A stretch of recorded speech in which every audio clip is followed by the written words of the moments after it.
Bones Hyland has been one of the most exciting young guards in the NBA, but just 1.5 seasons after being drafted by the Denver Nuggets, they've traded him to the LA Clippers. Although there are some quite valid reasons for the Nuggets trading Bones, this trade ultimately looks like something that will haunt the Nuggets many years down the line and be a trade that they deeply regret. Bones is a player that with Denver seemed to be having a fantastic time. Seemed like every time you watched a Denver game, he'd pull out a ridiculous pass or hit a deep three, cross somebody up. His talent was evident, and he's got an overall flair to his game that just makes him so exciting to watch. And although everything looked to be going fantastically for Bones in Denver, below the surface there were quite a lot of issues. As Bones' time in Denver grew on, there were more things that became apparent that it was time for him to go. Coach Michael Malone and Bones started clashing pretty consistently on Bones' effort and Bones' role in the team. Bones felt he'd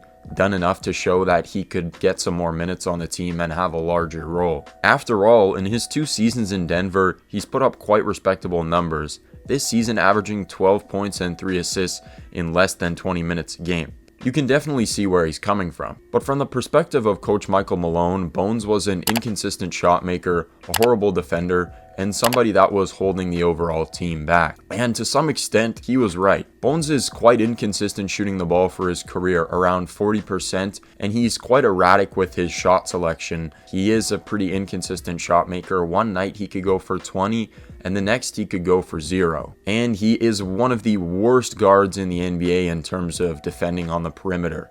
There's no question about that. So it was clear with Denver he was not needed anymore. But the major problem with the way Denver treated Bones is that he's only in his 2nd year in the league and he's shown a ton of promise already. He's shown the ability to be a fantastic spark plug bench player and even more than that in the future. But the Nuggets couldn't be bothered to stick with some of the things that he wasn't that great at right now and continue to develop him. And that's because right now they have their best shot at a championship they've ever had with Jokic, so you can't entirely blame him, but they shouldn't have given up on Bones this early in his career. But the return they got back for Bones was pretty dreadful. They could have at least gotten a 1st round pick back for him.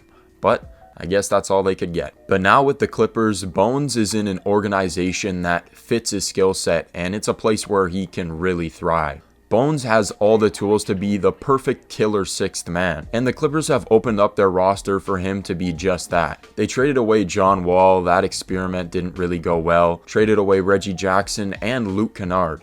And now this has opened up room for Bones to run the point in the backup unit. Here he can run the 2nd unit on a team that's filled with great defenders and shooters that can hide some of his defensive flaws and allow him to open up the game for his teammates and for himself. Seems like a pretty good situation to me. And the Clippers have a fantastic track record of developing really great 6th men. Lou Williams, Jamal Crawford, and the next guy could be Bones. The Clippers also have a pretty fluid rotation. Kawhi and PG and other guys come in and out of the starting lineup pretty consistently, so Bones could easily step into the starting lineup and do a really fantastic job. Bones' catch and shoot ability at around 38% from 3 this year would fit really well in a starting role as well.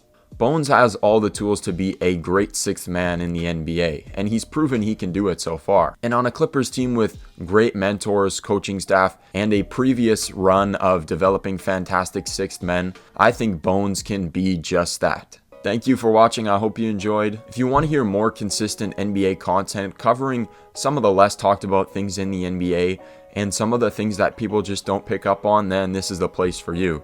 I try to put out at least 1 video a week, so if that interests you, consider hitting a like and a sub. And as always, stay rested. See you in the next one.